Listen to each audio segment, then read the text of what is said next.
The fiat experiment is clearly unsustainable. There is no way it can be made sustainable, and it will collapse. Hi, and welcome to the Financial Fox, Investing and Innovation Ideas with a Twist. I'm your host, Steffy, and in this episode, I will be joined by Bitcoin entrepreneur and educator Giacomo Zucco. Yes, finally, I have an interview with an Italian, so stay tuned as we cover almost everything Bitcoin and especially the importance of education. But before we go into the episode, I want to talk to you about my new crypto web domain name, financialfox.crypto. I got it from Unstoppable Domains, which is creating a new generation of web domain, which are actually domain names on a blockchain that you buy once and then you don't have to worry about anymore because there are no renewable fees and they're basically yours forever. And because they are decentralized, no one can actually hack them or hack your data because that's it, they are all yours. Also, because they are effectively domain NFTs, you can trade them and make money once the decentralized web will be taking over the internet. The cool thing is that they really make so easy any kind of crypto payment because what you do, you just add your wallet address to your domain name and forget about it. So when you need to get paid, you just give people your web domain, which is going to be much simpler than a wallet address, and that's it. The money they are going to be in your wallet. So now go to Unstoppable Domains using the link in the description below in case you are interested. So you can also help us to support the channel.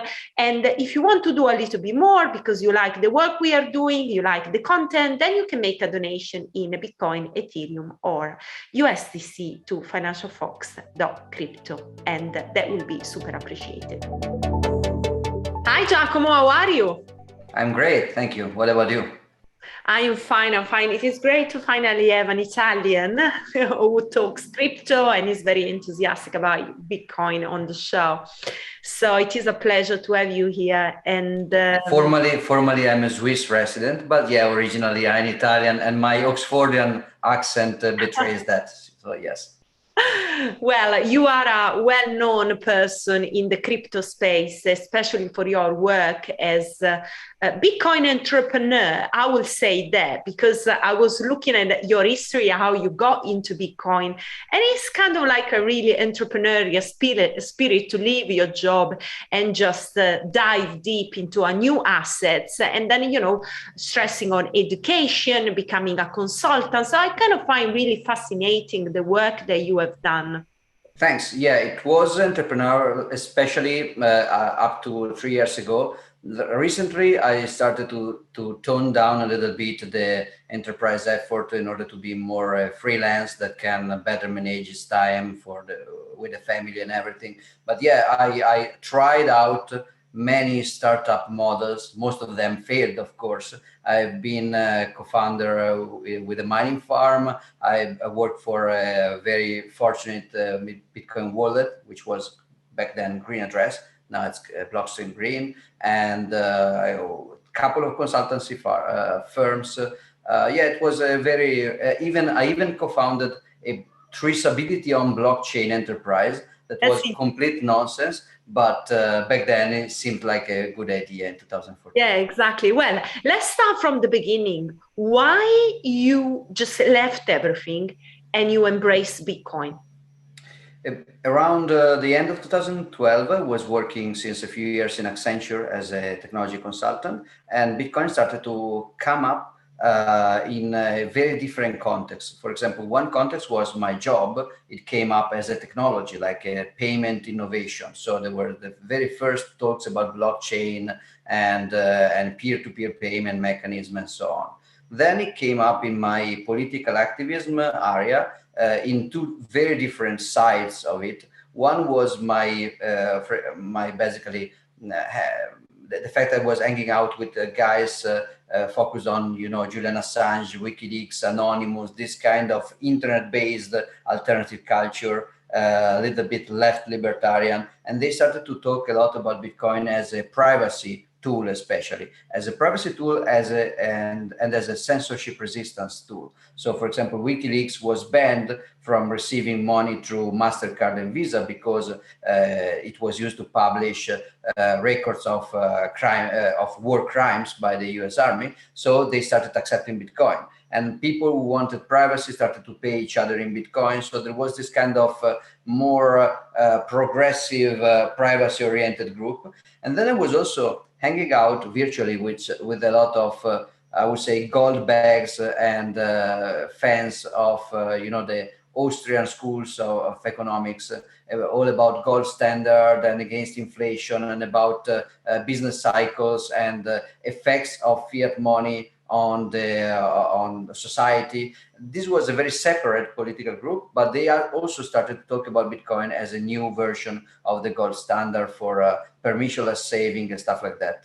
So in a few days, I was surrounded by all the pieces of my life were basically talking about Bitcoin continuously. So I could not stay away from it. I decided to learn. It was now it's easier, and indeed we will talk about education and workshops and courses and resources. Back then in 2012 and 2013, there was a very huge confusion. There were very few sources of information and very difficult to find, not extremely reliable.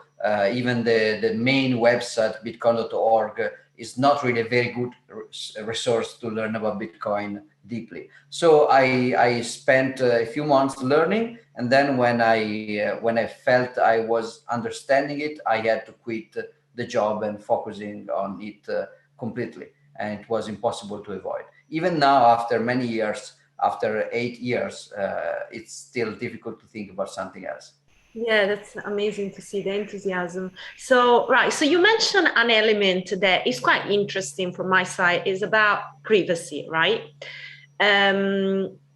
So Bitcoin is not really private because there is a blockchain out there that everybody can access. So I would like you to address the element of privacy within the Bitcoin, and perhaps comparing to another asset such as Monero, which has been championing the asset, the element of privacy, even though it never had the kind of explosion that Bitcoin had and has been mainly used. I mean, that's what the media said, in kind of like dark market. So, sure.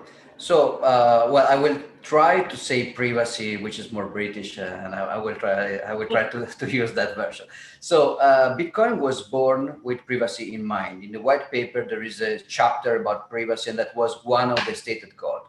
Of course, Bitcoin is made up of many previous technology plus a new one.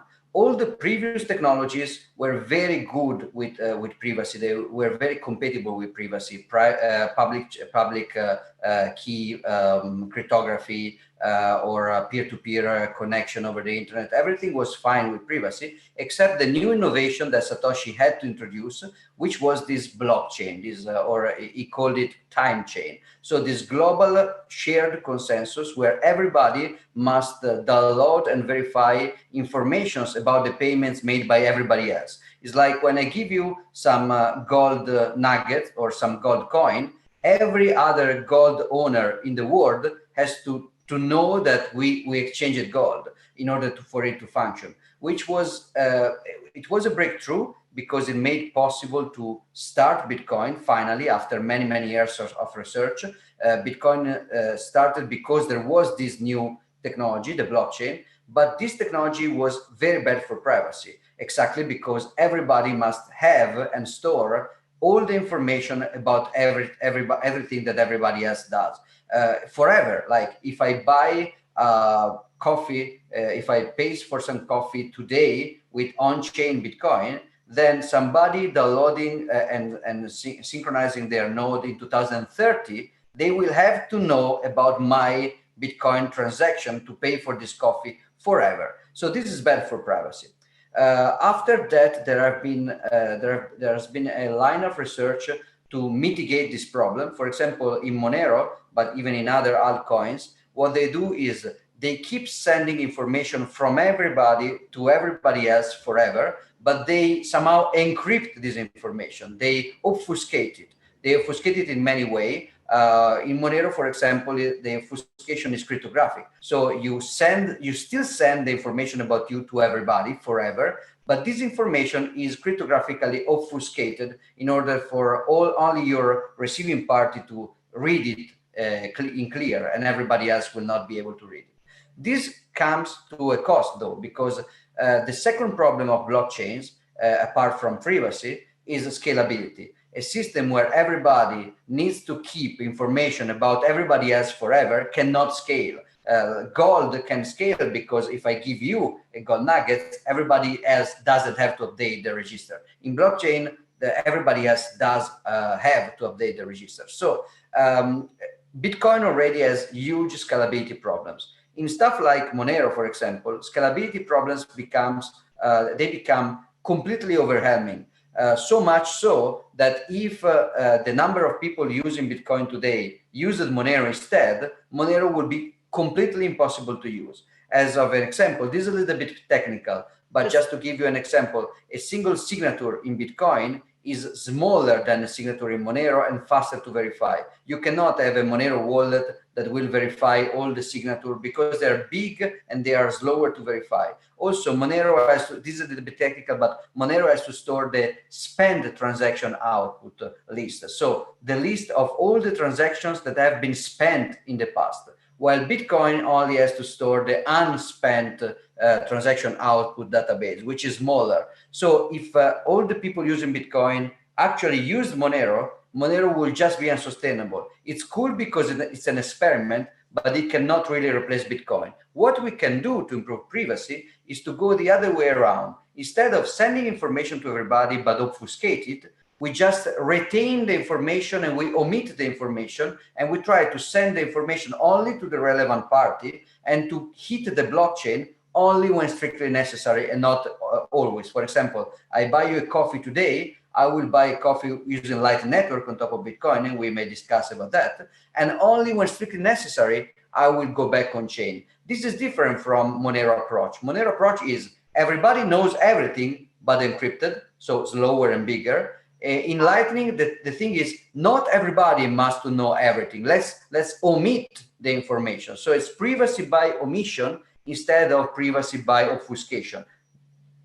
Yeah, that's a very good point you brought up, the Lightning Network. I was gonna actually introduce it when we were gonna talk about Salvador, but let's explain that now, because I think most people they don't know about the Lightning Network, the value they add for Bitcoin. But actually, when they think about, oh, Bitcoin is so much energy, it can actually handle fast transaction, where the Lightning Network is really the solution and is out there. And that's why Bitcoin can be a mean of payment.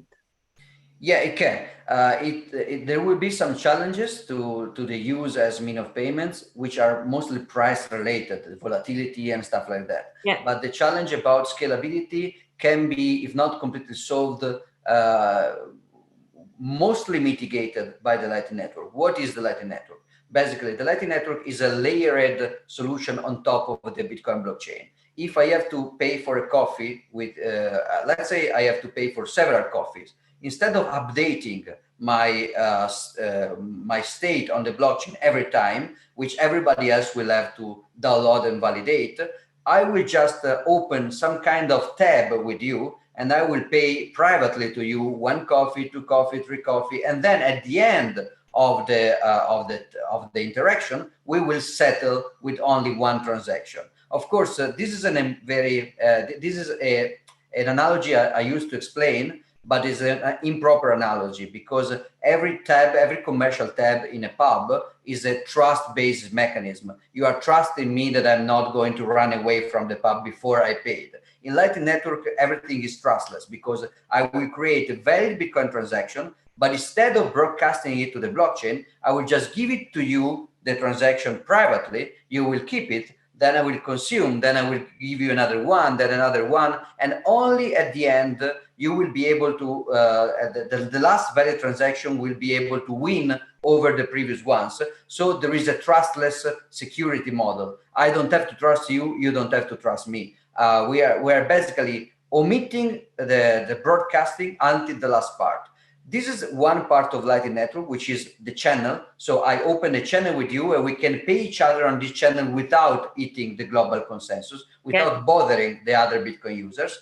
But there is another part of Lightning, which is routing. So if I have a channel with you, but I go in another restaurant and I don't have a channel with them, I don't have to open a channel, a new channel, provided that you have a channel with somebody who has a channel with them. So since in 6 degrees of connection, everybody knows Kevin Bacon, you know, the Kevin Bacon theorem, right? So since that is true, I don't have to open a channel with everybody I interact with. I just have to have a channel with somebody having a channel with somebody having a channel. And I can give you a Bitcoin transaction privately that says, you can take this money only if you prove to me that you gave the same amount of money to somebody, they gave it to somebody, they gave it to somebody. And this is trustless. So it's trustless routing. A very interesting analogy here is with the internet itself. Not many people know that the internet protocol called IP, invented in the 70s, is not the way we are doing this call right now. The internet protocol is the base where every computer can connect with an IP address of another computer. But then on top of the protocol, of this protocol, in order to have this chat, we create something called TCP connection. So we have some specific connection only between us on top, because it would not be scalable to just send IP packets to everybody around the world all the time. So we use IP to find each other, then we create a connection, which is TCP, only between me and you. And this is how the internet can scale. Indeed, the internet now we call the internet, a set of very, very layered technologies that start with the internet protocol itself, and then TCP, and then HTTP, and then whatever there is on top.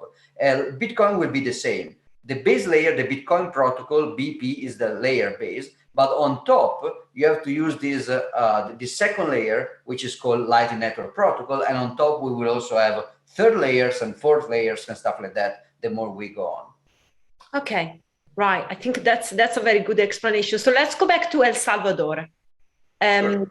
So they kind of been the first one to give a Bitcoin a different kind of status and recognize their value, as basically a national currency. So do you think that, considering the current economic backdrop with the dollar that is becoming a joke, flood of money in the market, inflation rising, do you think we are seeing a change from, the Fed and the dollar being at the core of the money, to a new standard, which you mentioned gold before? So are we coming to a Bitcoin standard, you think? I think it's safe to predict we are. Of course, many things can happen and human history is not strictly predictable, but there are very good chances that we are. Not really because Bitcoin itself is perfect. Bitcoin has many, many problems, but because the fiat standard, and especially the US dollar standard, is clearly on the verge of collapsing. We don't know the timing, but unsustainable stuff can take a while to collapse. A good economist like Mises could predict the collapse of the Soviet Union in the 30s. But then if you have to wait for it to collapse, you will have to grow old until the 80s. So unsustainable systems can stay alive for a very long time. Like a body can survive a heavy usage of bad drugs for a lot of time before collapsing. Every time they have some kind of withdrawal symptoms, they take a double shot, a triple shot, and they go on and go on. Eventually, you will die for overdose, but you don't know when. But you know that you will eventually if you continue. So the situation with fiat money, I think, is the same.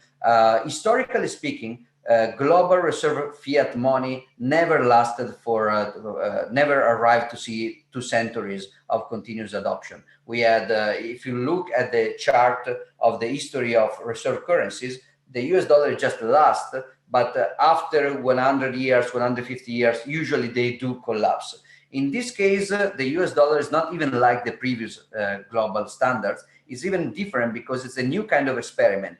A money which is truly, for the first time, based on absolutely nothing. Even the previous standards, they did have some gold reserve as a base, and then they have some kind of amplifying mechanism on top, some kind of multiplication of fractional reserve and conversion manipulation. But there was some collateral. Now there is absolutely nothing. Fiat money after Nixon, after 1971, is scarcity, supply is based on political desire of politicians. They decide how much to print, and demand is decided by politicians, again with legal tender laws. You are forced to own that in order to sell or buy oil to the U.S. government, or in order to pay taxes inside the U.S. government, or to settle debts inside the U.S. governments, etc. So legal tender laws. So the Fiat experiment is clearly unsustainable. There is no way it can be made sustainable, and it will collapse. If it was going to collapse without an alternative, we may move to another kind of Fiat experiment, yet another time, like many times before in history. Since there is Bitcoin now, it's not unreasonable to hope that we may move away from a purely political standard to an open, transparent, and politically neutral standard where nobody is in charge and there are a predefinite set of rules that everybody is forced to respect economically, and not with violence and not with armies. El Salvador is maybe the first symptom of this. It's particularly interesting for them because they, every nation state, they have kind of two pressure. One pressure is they want to use money to take money from, they want to use the monetary leverage to take money from their population. They want to increase inflation to print for themselves. They want to stop capital flight. They want to control everything, to censor. So they don't like Bitcoin, but they want to escape from the US hegemony. So they like Bitcoin, because even North Korea liked Bitcoin, because they can actually bypass US sanction, and they can bypass, they can win the currency war against the US. So there is this love-hate. States like El Salvador, they didn't have an internal money. They did use the US dollar. So they were suffering from all the inflation produced by the US without the benefits of that inflation, because the bailouts that the US gets when the Fed prints money, they are not arriving to El Salvador. So they are suffering all basically all the negative sides of political money control without knowing of the benefits. Also, their economy is heavily influenced by remittances, and remittances, of course, leave down a lot of a big parts of the wage of Salvadorian workers in the US is taken as profit from money transfer companies. So Bitcoin was a very safe bet for them. Of course, one could argue that it's very strange that the kind of money that has been born to strive without political enforcing is now being enforced as legal tender with the law. This is a little bit paradoxical. Yeah. If you look at it closely, it's not really so, because in the law, in the Salvadorian law, you have the choice to accept dollar or Bitcoin. But if you want dollar, the government will change Bitcoin to dollars immediately, real time. And if you don't have the infrastructure, because, for example, you are offline, then the laws doesn't apply to you anymore. So it's a way to push without really forcing, which is better than nothing. But it's paradoxical in a way. Yeah, it is. It is. So what's your take on rules and regulation? Because over the last couple of months, we have seen an increase, how can I say, scrutiny of institution, the SEC. They are basically looking at cryptocurrency and even at a stable coin and saying, right, this is a new asset that is creating a yielding that we really don't understand. And then, then they bring up the element of brokerage, right? So, obviously we are out of traditional finance, and they are trying to bring the same concept in a completely new ecosystem. And obviously, is not the individuals, they can be considered broker. That's that's not possible, but they are kind of trying to limit the use and the mass adoption of cryptocurrency. So where do you see we are going? And I mean, do you think a regulation is good? And at which level do you think is healthy for the crypto ecosystem?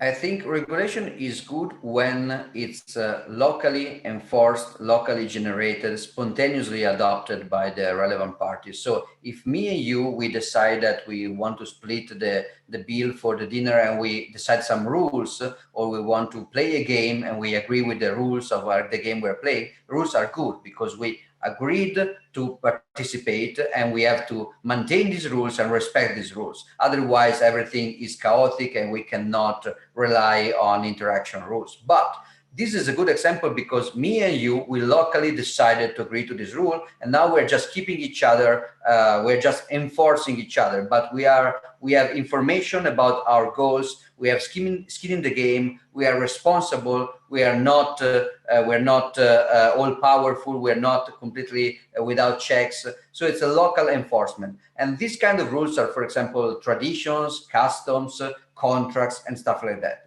I'm very skeptical of the effectiveness of global nation-state-wide political rules, which in the history of mankind are pretty recent because they are especially exploded in the last couple of centuries.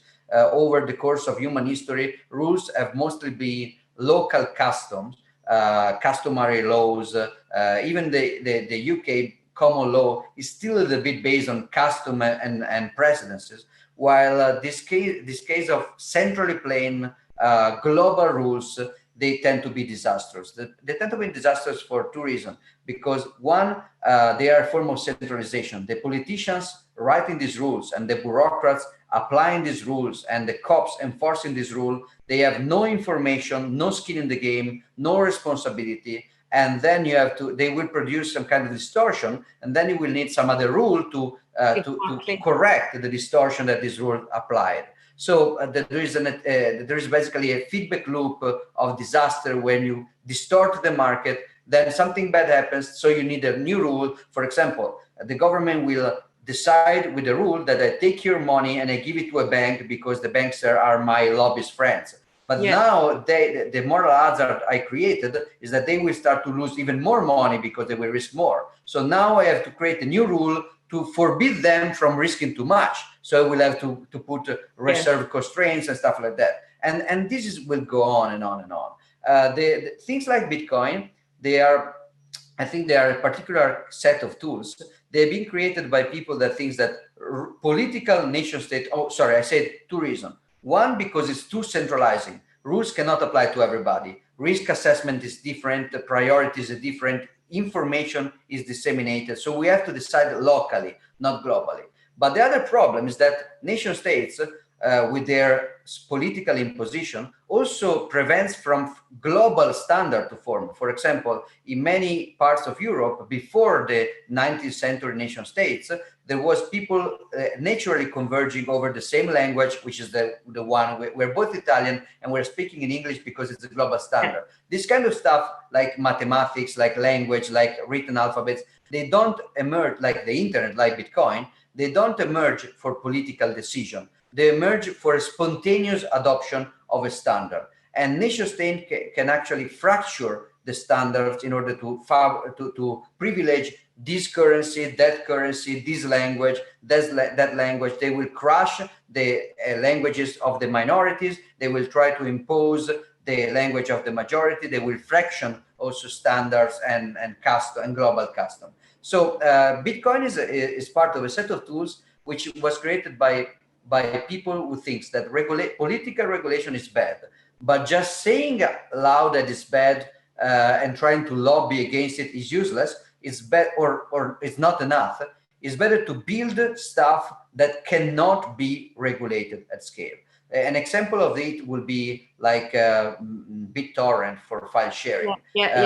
We can advocate against copyright laws for music. Okay, we can discuss, but if we build a tool that cannot be stopped because there's no central point of failure, then it doesn't really matter what kind of rules they will enforce on copyright. As soon as as long as we have this tool, we maybe the single person can be punished for using it, but the population will not be. This will be too expensive to enforce. Bitcoin is similar. It doesn't matter what regulation they will try to put on Bitcoin, as long as Bitcoin works as intended. All the design of Bitcoin was conceived to make regulation implausibly expensive and impossible to enforce. Of course, I don't think this applies to crypto currency in general, because most of the so-called cryptocurrencies are actually centralized projects that can basically rely on they get reflected light from Bitcoin, and since the market gave value to Bitcoin, now is also giving some value to every other project. But most of these projects are actually very easy to shut down from a regulatory point of view. Many of these projects, they have like a leader, even a company managing most of it. And if they want to shut it down or to change it in a way and manipulate it, it will be trivial to do that for most of so-called cryptocurrencies. So it kind of a regulation will be good, because in a way it's going to clean up lots of shit coin or a shit project they are out there, and they are kind of in a way. Yeah, I will prefer spontaneous selection from the market. Yeah, I like spontaneous selection. So listen, do you think that we are going to get to a stage where, so now there is a big debt, right? So you think we are get to a stage where people are borrowing fiat to buy Bitcoin, and we are going to get in a scenario where more and more people are going to borrow fiat to buy Bitcoin, and then this debt burden is going to be so massive that the system is just going to collapse. You think that is possible, or is just kind of a dream? No, it's an interesting scenario, like a global Michael Saylor scenario. Everybody becomes Michael Saylor. Yeah, because everybody wants to borrow now, right? Interest rates are so low. So I think for the first time in my life, like in this year, I actually understood how smart is to borrow. And I thought, right, if you have got debt, you are an idiot. Where actually, no, because if you don't take any debt, you're just allowing other people to take debt. And so why not taking it yourself as well?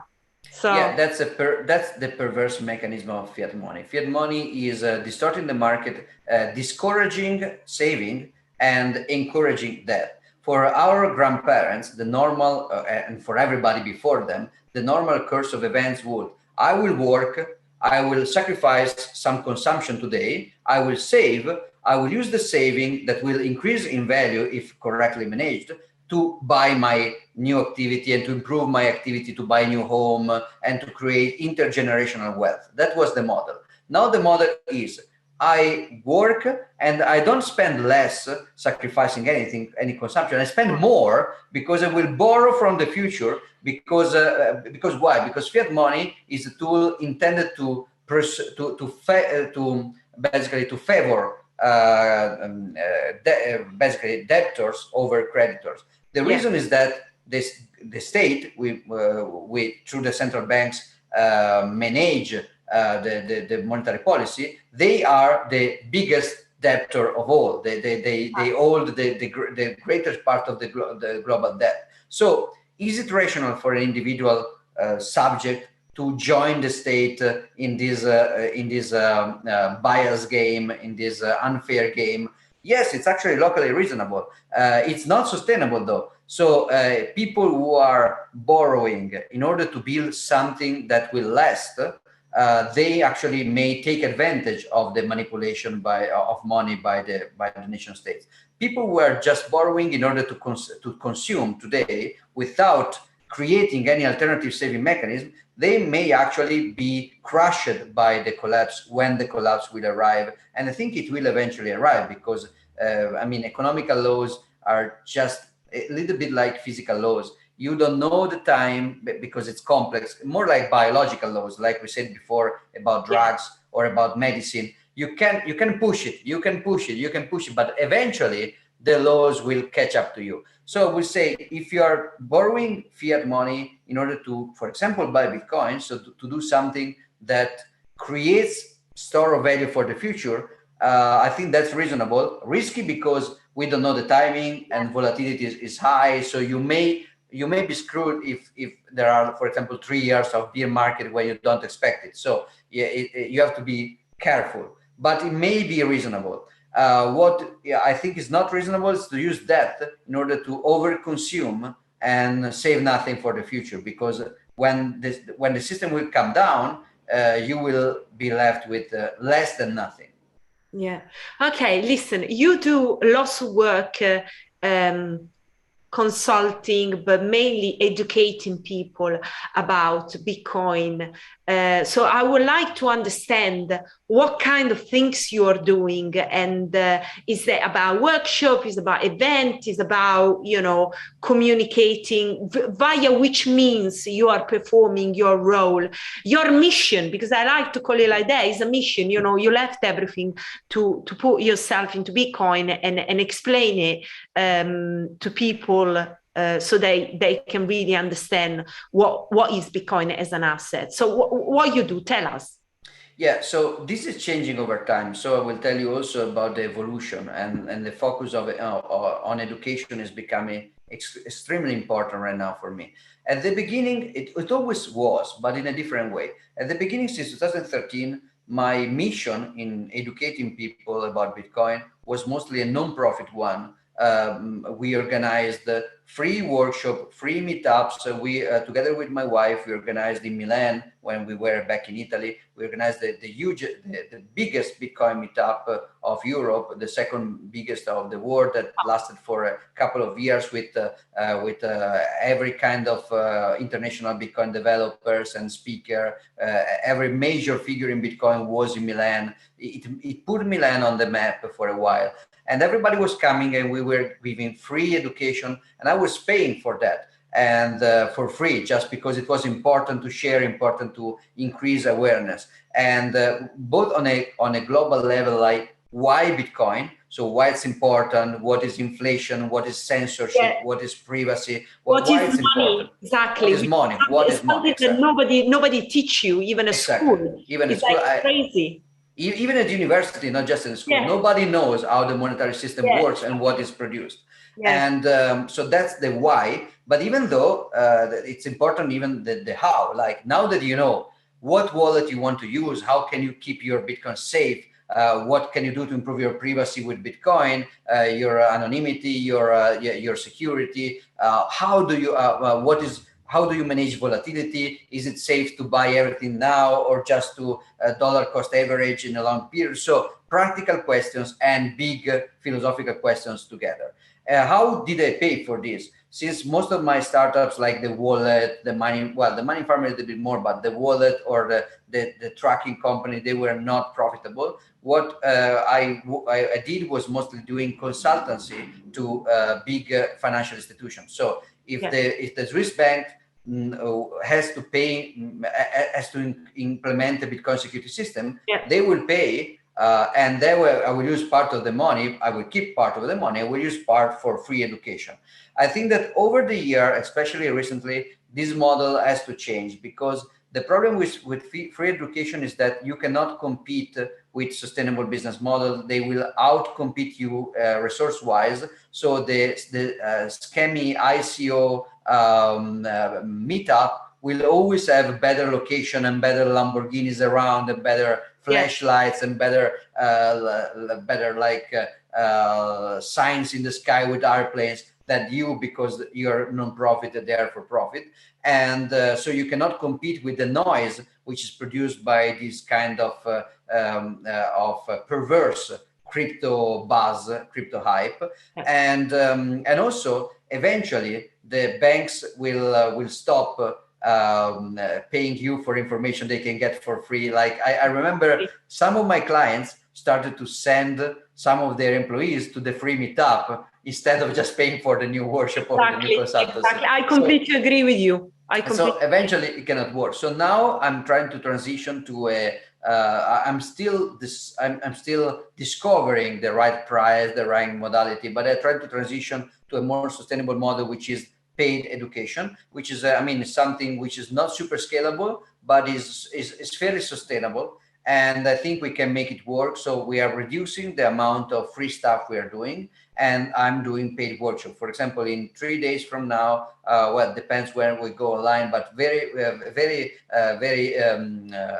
soon there will be a 2 days workshop in Mexico where I will in Ensenada, where I will teach people. I will teach attendants to run a full node, do cold storage with multi-sig and hardware wallets, do coin join to preserve their privacy or improve their privacy, and install a Lightning Network node. So it will be 2 days, very intense.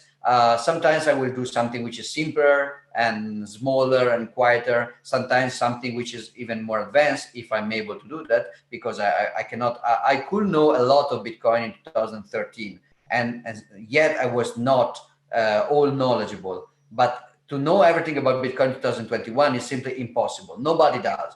You may have a great cryptographer understanding cryptography, but clueless about monetary systems. A great economist understanding Austrian economic cycle and money, but they're clueless about cryptography. And both they're clueless about open source development and cybersecurity and game theory. There are so many things. And then even if you know all these things theoretically, you have to know which tool I have to use right now. And there are so many tools popping out every day. So Bitcoin is like a huge universe of stuff. And even I that are dedicating my life, I'm dedicating my life to this, I can only see a small chunk of this. So I hope that it's happening actually.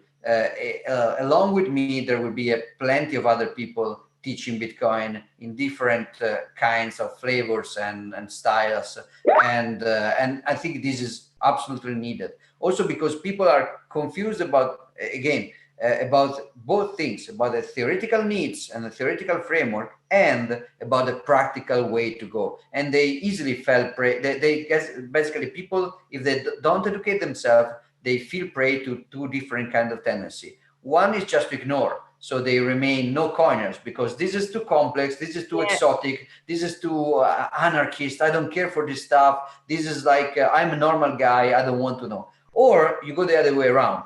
This is cool, so I will just believe everything. I will send money to every kind of scammer over the internet. I will buy every kind of shady investment scheme because it will make me rich, and I will trust any claim about privacy, even if maybe it's not true. So I'm putting myself in more danger and stuff like that. So you have to stay in the middle between total gullibility and total skepticism, which is a very difficult thing to do.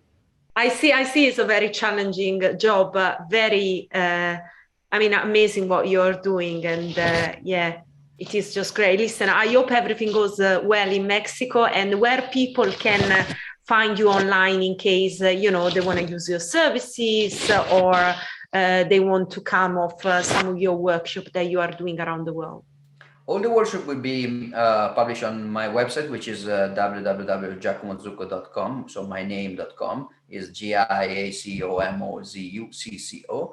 And so you go over my giant face, and if you survive that, there will be a tool to see all my future workshop and to subscribe, or to just pay for my time for stuff, for everything, if it's synced with my calendar, so you can pay for time. But there is also a section where I will put all my past free stuff, articles and videos. I put some already, but I have to put more and to fix some YouTube links. So I will probably improve the website in the next months. I'm very active on Twitter, but I suggest you to follow there only if you can stomach a lot of very controversial takes about everything. So if you are very if you have high tolerance for controversial take, you can follow me on Twitter. Otherwise, I have a Telegram channel. Just my name. Well, just put my name in Telegram. You will see my profile and my channel. You can subscribe to the channel, and from the website probably you can arrive there. And that's all for now. I plan to do at least one live workshop every 2 months in different parts of the world, and maybe one remote workshop every month. But I'm very lazy about that because with the lockdown stuff, I was already like on Zoom all the time. I don't want even remote workshop. Those are boring. Anymore, So exactly. I prefer the live ones. Face to face is much better than you can travel and go to very interesting community and actually see through the eyes of people the excitement, the willing to learn, how, you know, it's just awesome. So anyway, Giacomo, listen, it was a great conversation, and thank you so much for coming on the show. Thank you for inviting me. It was a pleasure. Great. So we arrive at the end of this amazing interview with Giacomo. I really love the work that he's doing, the passion, you know, how he's a big proponent of Bitcoin and also as an asset and as a mean of empowering people against a system that is collapsing on his foot, basically. And yes, he's doing some amazing stuff. So check out his website, check out his Twitter if you like a Bitcoin controversy, and also see when he's doing his net workshop, because, you know, it is all about education. It is all about learning. You just don't invest in Bitcoin because it's cool. You invest in Bitcoin because you think that there is an asset that in the future is going to bring value to you and you believe in it. This is the key of an investment, is investing in what you think is as a future is valuable. And you know, it is any investment decision is important, and that you need to make decisions only one, you know, once you have the information, one you understood. And there is so much noise out there that it's difficult to skim through it.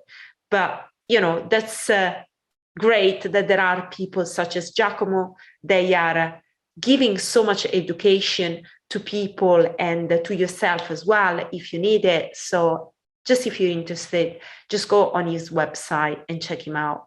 I really like Giacomo. So, and yes, so the final thing is that if you are not subscribed to our YouTube channel, please do, and also subscribe to our podcast if you prefer to listen rather than watching, and follow us on social media to stay up to date with our news and interviews. And I will see you next time.